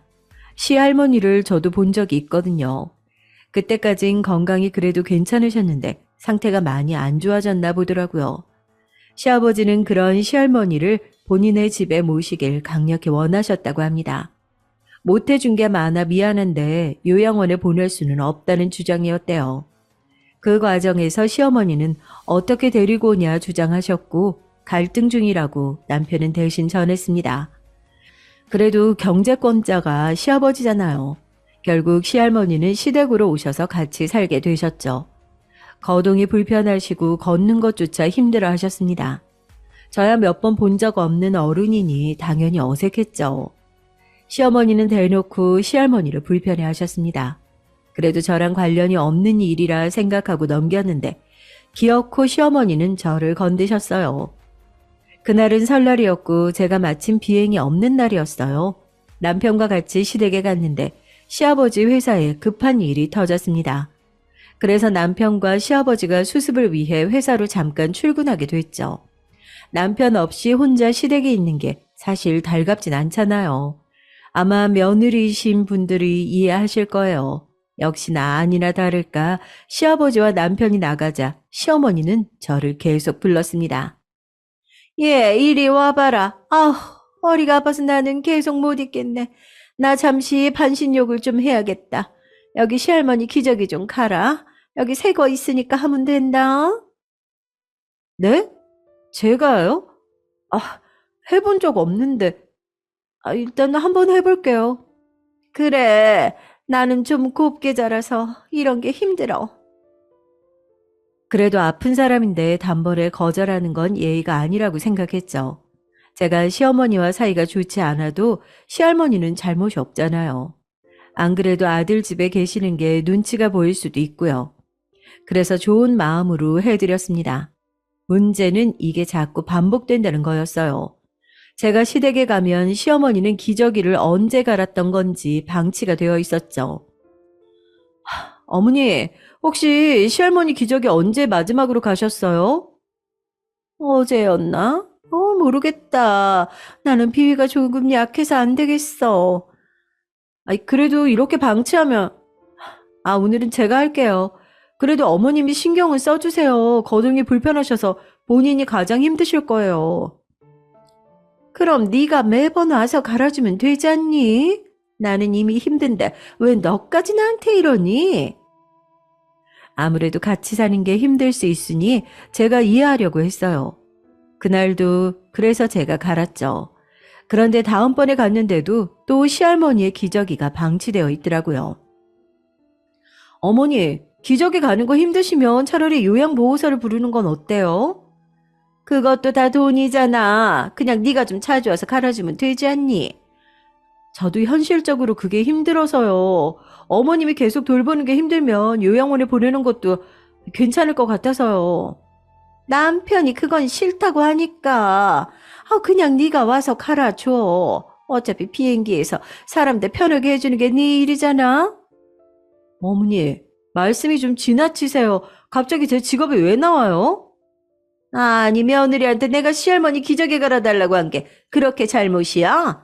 나중에 난 아프면 그냥 요양원 보내라. 이런 취급 받으면서 못 살겠네. 어머님이 직업 비하만 하지 않으셨으면 제가 오늘 했을 수도 있죠. 이제껏 그러던 것처럼요. 결국 제가 마음에 안 드시는 거잖아요. 어? 아니, 기저귀 가는 게 뭐라고 이렇게 자존심을 내세워. 그냥 하라면 네 하고 하는 법이 없니? 이렇게 시어머니와 또다시 말다툼이 시작됐죠. 한창 둘이 언성을 높이고 있을 때 시아버지와 남편이 회사에서 돌아왔습니다. 우리 분위기를 보고 둘의 표정은 이미 난처한 상태였죠. 우리 얘기를 듣고 남편은 제 쪽에서 편을 들고 같이 이게 말이 되냐고 싸우고 있었어요. 그런데 시아버지의 표정이 좋지 않았습니다. 아마 아무리 그래도 당신 어머니니까 기분이 좋지 않으셨겠죠. 순간 아차 싶더라고요. 시아버지는 며느리라고 저를 받아주고 예뻐해 주셨잖아요. 일단 그날의 사건을 그렇게 일단락 되었는데 시어머니한테 화난 것과 별개로 시아버지께 죄송스러운 마음도 있었습니다. 저도 그래서 그 뒤로 시어머니와 직접적인 화해를 하진 않았어도 시댁 행사에 최대한 얼굴을 비추려고 노력했어요. 시아버지의 기분을 풀어드리려고 일부러 휴가를 내고 참석하기도 했고요. 그렇게 조심스럽게 천천히 다가가고 있었습니다.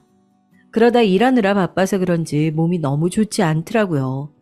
컨디션 난조라고 생각했는데 일하는데 지장이 갈 정도라 병원을 갔습니다. 그런데 놀라운 소식을 듣게 됐어요. 바로 제가 임신이라는 소식이었습니다. 여보, 드디어 드디어 우리한테도 아이가 생긴 거야. 나 너무 행복해. 이게 무슨 일이야. 남편과 저는 뛸 듯이 기뻤습니다. 사실 우리 부부는 아이를 빨리 가지고 싶었어요. 그런데 도저히 아이가 생기지 않아서 고민이었죠. 직업 특성상 산부인과를 주기적으로 잘 갈 수 있는 환경도 아니었고요. 그래서 은근히 마음고생이 심하기도 했고, 그것도 모르고 시어머니는 일부러인지 제 속을 긁어댔습니다. 예를 들어 시댁에 가면 이렇게 말씀하기도 하셨어요. 승무원은 비행기를 자주 타니까 불임이 많다던데 너도 그래서 아기가 안 생기는 거 아니니? 내가 그래서 승무원 안 했잖아. 나도 관심 있었는데 아기 못 나오면 너무 슬플 것 같아서. 동료들 보면 임신 다들 잘하더라고요. 저도 노력하고 있어요. 불임이면 병원 다니면서 몸 상태도 자주 보고 그래. 아, 근데 뭐 시댁 행사도 잘 안 오는데 병원을 갈 수 있겠니? 에이, 엄마. 왜 그래? 그럴 수도 있지. 그렇게 일이 바쁘다던데 뭐 어떡해? 우리 이해해 주자. 언니, 너무 기분 나빠하진 말아요. 이런 일들을 겪고 생긴 아이라 더 기뻤습니다. 한동안 어색했던 시아버지와의 관계도 임신으로 완전히 회복됐죠. 생각보다 더 좋아하시는 모습에 제가 더 행복했습니다. 그런데 안타깝게도 시아버지는 일 때문에 임신 소식을 듣고 바로 해외로 가게 되셨어요. 내가 미국에서 돌아올 때는 우리 며느리가 아이를 낳았겠구나. 기쁜 마음으로 가서 일할 수 있어서 너무 좋다. 건강관리 잘하고 필요한 거 있으면 언제든지 말하렴. 아버님, 몸 조심히 잘 다녀오세요. 저도 남편하고 태교 열심히 해서 건강하게 아이 낳을게요. 임신을 확인하고 회사는 바로 휴직할 수 있었어요. 다행히 이런 쪽으로 복지가 아주 잘 되어 있어서 마음 놓고 쉴 수 있었죠. 여유롭게 태교하며 남편과 사이가 더 좋아졌습니다. 결혼하고 계속 일하느라 남편과의 시간을 제대로 보내지 못했었거든요. 그런데 남편과의 시간이 많아진 것은 좋았는데 시어머니는 저를 챙겨준다는 이유로 자꾸 시댁으로 부르셨습니다. 제가 그동안 일하느라 자주 시댁 행사에 빠졌다고 했잖아요. 그런데 이제는 일한다는 핑계도 대지를 못했죠. 아니 왜 챙겨준다고 해도 그러니? 그냥 와서 밥 한 끼라도 먹고 가라는 거잖아. 내가 설마 임신한 며느리한테 설거지 시키겠어? 아니 뭘 시키겠어? 나도 이제 마음 고쳐 먹었다. 어른이 이렇게 손 내미는데 왜 그래? 네, 일단 남편하고 말해보고 알려드릴게요. 우리 아들 일하느라 바쁘잖니. 여자들끼리 유대감을 좀 쌓자는 거야. 내 말 무슨 뜻인지 알지? 저렇게까지 말씀을 하시니 전 어쩔 수 없이 시댁을 가게 됐습니다. 남편이 아무리 제 편이어도 본인의 엄마니까 아예 내칠 수는 없어 보였거든요. 또 저는 임신을 계기로 시어머니와 관계가 좋아진다면 그건 또 다행이라고 생각했어요. 그때는 제가 참 순진했죠. 실제로 제가 조심스럽게 시댁에 방문하자 시어머니는 저에게 손 하나 까딱하게 시키지 않았습니다. 정말 의외라고 생각했는데 아무렴 좋았었어요. 마침 그때 또 아가씨가 결혼을 했거든요. 저는 시댁과의 관계를 좋게 만들려고 제가 먼저 나서서 티켓 발권도 해주었습니다. 아가씨, 결혼 축하해요. 제가 이탈리아에 비행 갔을 때 여기가 그렇게 좋더라고요. 맛집 리스트랑 투어 어디가 좋은지 정리한 요약본이에요. 도움이 됐으면 좋겠어요. 어머, 언니 웬일이야? 너무 고마워요. 제가 돌아올 때 선물 사올게요. 선물은 필요 없으니까 즐겁게 지내다 와요.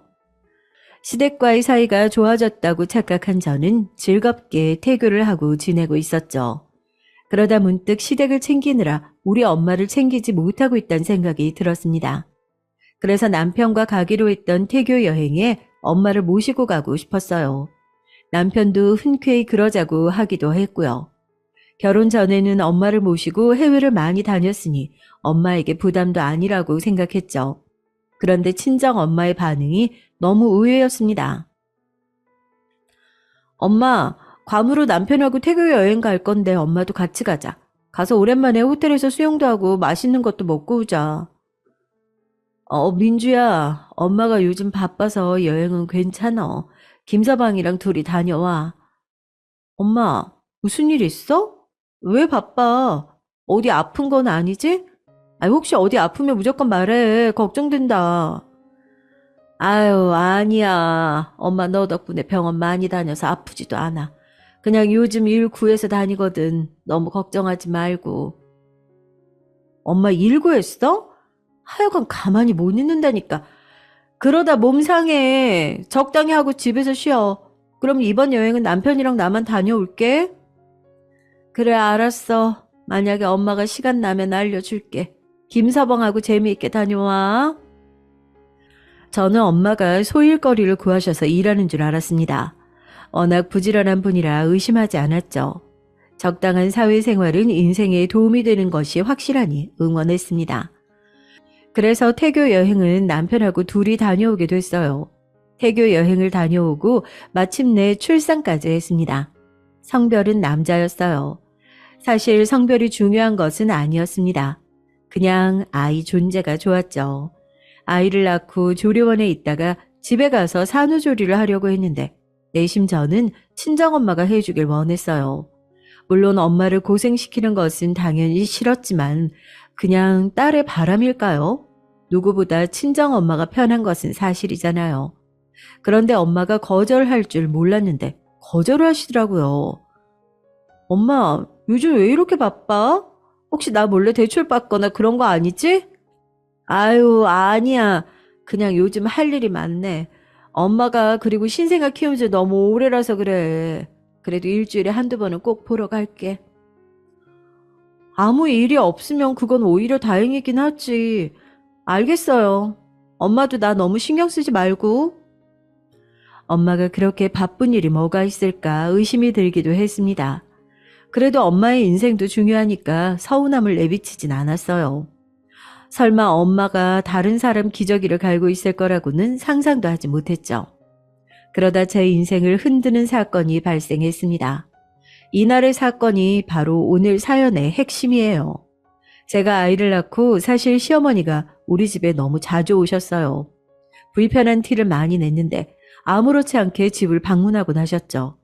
그것도 꼭 출발하고 도착하기 5분 전에 알려주셔서 대비도 할 수 없었습니다. 때로는 아무런 사전 연락 없이 배를 누르기도 하셨어요. 아유, 우리 손자 너무 이쁘다.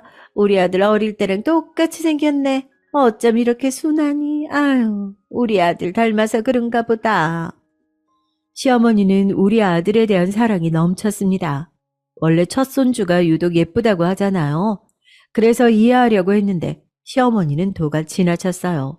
가끔은 시누이까지 데리고 와서 제 정신을 쏙 빼놓았습니다. 언니, 저도 요즘 아이 가지려고 하거든요. 저 아기 나오면 이것들 다 물려주셔야 돼요. 알죠? 유모차 비싼 거 쓰시네요. 저거 근데 우리 오빠 돈 아니죠? 남편 돈이 제 돈이죠. 우리는 부부니까요. 너 지금 휴직 중 아니니? 아무리 부부는 공동재산이라고 해도 우리 아들이 고생하는 건 맞지. 너무 기분 나쁘게 듣지는 마라. 휴직 중이어도 제가 버는 돈도 꽤 많잖아요. 경제적인 것은 남편하고 제가 알아서 할게요. 안 그래도 신생아를 돌보느라 정신이 없는데 와서 저러고 있으니 누가 좋아하겠어요.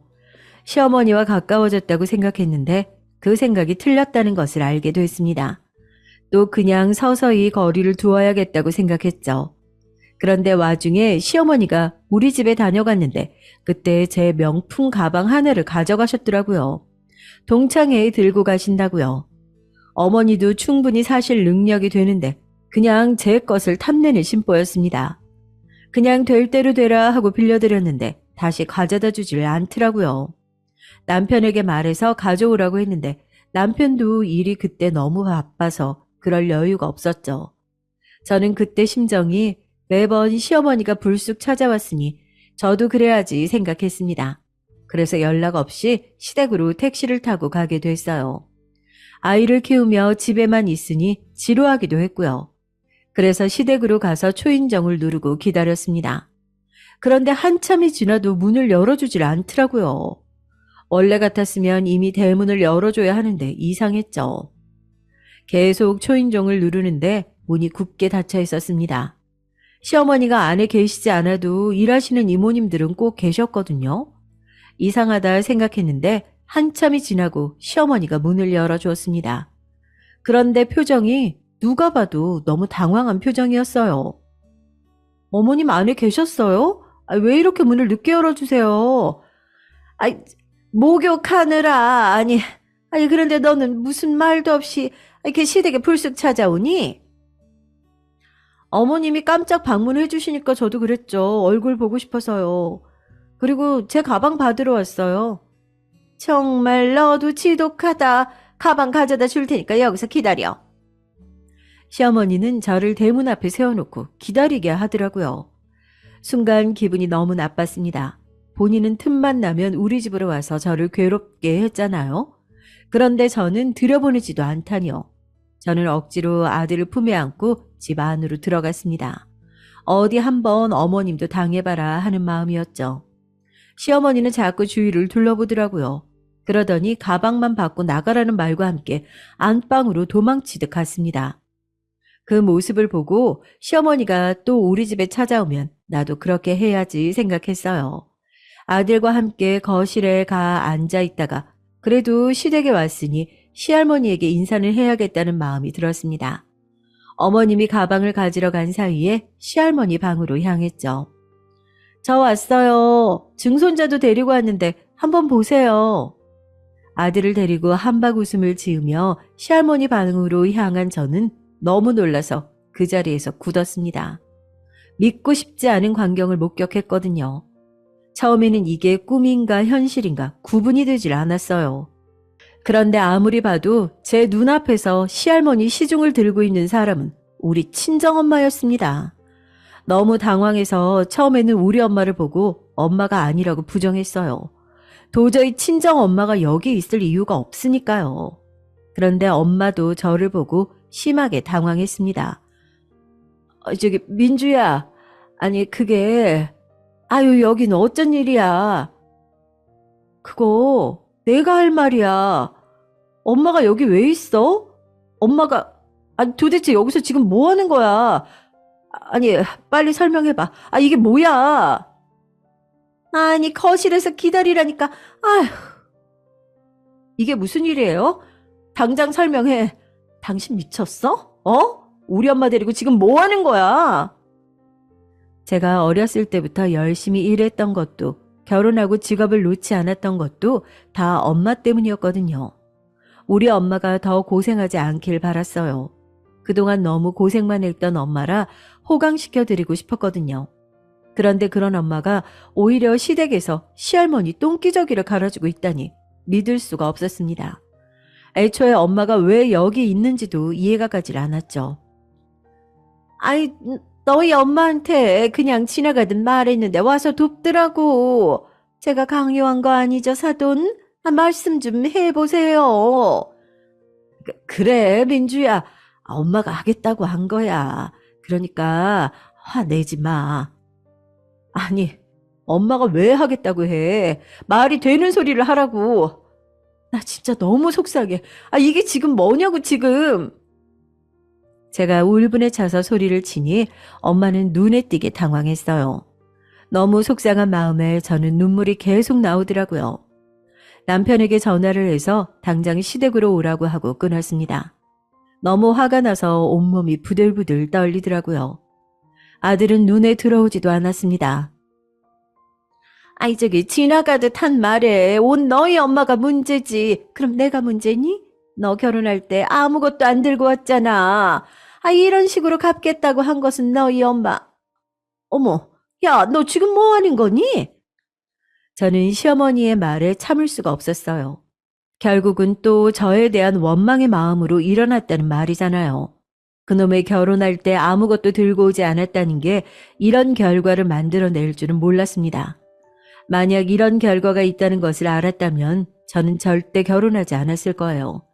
순간 너무 화가 나서 그대로 똥기저귀를 잡고 시어머니 얼굴에 던졌습니다. 시할머니가 거동이 매우 불편해서 옆에 기저귀가 많았거든요. 아직 치우기 전이라 그걸 시어머니 얼굴에다 가져다 댔어요. 시어머니는 미쳤다고 저를 밀어냈지만 절대 밀리지 않았습니다. 내친 김에 아들의 기저귀까지 벗겨서 시어머니 얼굴로 가져다 댔죠. 그만해, 너 미쳤니? 이 뭐 하는 거야? 미친 건 당신이 미친 거지. 어디서 사돈을 불러서 똥기저귀를 갈게 해. 제가 그렇게 미친 듯이 응징하고 있으니 남편이 도착했죠. 표정을 보니 남편도 왜 친정엄마가 여기 있는지 의아한 눈치였습니다. 당신 이혼해. 나 도저히 너희 엄마 같은 시어머니하고 못 살아. 세상 천지에 누가 사돈을 불러서 똥기저귀를 갈게 해? 뭐? 난 전혀 몰랐어. 엄마, 이게 무슨 말이야? 진짜 도대체 왜 이러는 거야? 남편까지 나서서 시어머니에게 뭐라고 하자 시어머니는 크게 당황을 하더라고요. 아랑곳하지 않고 미친 듯이 집안 물건을 다 던졌습니다. 이왕 미친 거 크게 미친 모습을 보여주고 싶었어요. 부엌으로 가서 시어머니가 그렇게 아끼던 그릇도 다 깨버렸습니다. 눈에 보이는 건 다 건드렸어요. 친정 엄마가 옆에서 아무리 말려도 들리지 않았습니다. 저는 정말 이혼할 생각이었거든요. 남편도 뿌리치고 아들도 두고 엄마 손만 잡고 시댁을 나왔습니다. 엄마는 옆에서 안절부절 못하더라고요. 나 엄마랑 행복하게 사는 게 인생의 목표였어.